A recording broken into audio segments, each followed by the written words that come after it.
Hello guys, আজকে গেছিলাম মানে আমরা হারমতি বাজার, যেটা মানে হারমতি বাজার হারমতি বাজারে গেছিলাম মানে সবজি লেয়ারা সবজি বেচার। আর এই মানে আমরা সকাল সকাল টাইমে মানে মাল নামায় বেচলাম, খারাইলাম। আর এত মানুষ এই দেখুন, আমার মাল চাল বেচলাম, ওই যে ব্যাপারি স্যাপারি আওয়াজ হয়েছে। মাল বহুত মাল নিয়েছিলাম আমরা, পাতাকপি, মুই, গাজর, বিনস, ক্যারেট, এটা সব নিছিলাম।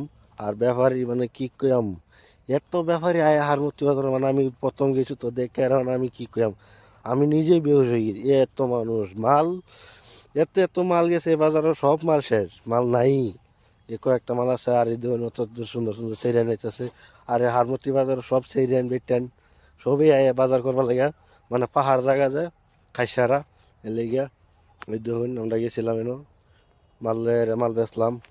তারপরে এই যে মাল বেচতেছি, ব্যাপারী আইতাছে, দেখতেছে, দেখতে দেখতে আমরা ওই গেল যে মাল বেচার টাইম, এই যে যেমন বাগুন, সজনা, ক্ষীরা, আমরা আর এই যে তারপর আমরা এই যে বাইর যাইতে সময় এত মারি মেঘ হয়েছে কি কয়া, মানে মেঘের লাগে মানে আমরা ধরেন গাড়ির সামনে কিছুই দেওয়া যায় না, এরম মেঘ হয়েছে, একদম আসুরেত মেঘ হয়েছে। মানে কি ধরেন আমরা গাড়ি লাহে লাহে যাইতেছি, তার মধ্যে আমার গাড়িটা হয়ে গেছে খারাপ, যেটা যে পানি টানা বাইপার, এটা একদম একটা আছে আর একটা খারাপ হয়ে গেছে।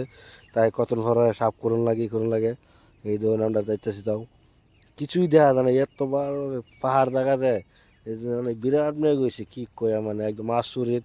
এই যে ধরুন গ্লাসও দেখা যায় না, এই যে সামনে গাড়িটা যায়, এই গাড়ির পিছে পিছে আর কি আমরা যাইতেছি, গেলে আমার গাড়িটা খারাপ হয়ে গেছে, টেনশন। এখন কোনো খারাপ করবার হইতেছি না, এরকম একটা সমস্যা হয়তো পড়ে গেছি কি কয়া, মানে একদম আচরিত। আর এই যে ধরুন গাড়ি গ্লাসে পিছন দিয়ে এই যে ধরুন কিছুই দেখা যায় না, সামনে এই যে ধরুন কি কয়া, মানে এত পরিমাণ মেঘ হয় নাকি, বাপ রে বাপ! আমি দেখে আর মানে নিজেকে মানে তো অবাক লেগে রয়েছি, এরম মেঘ হয় নাকি।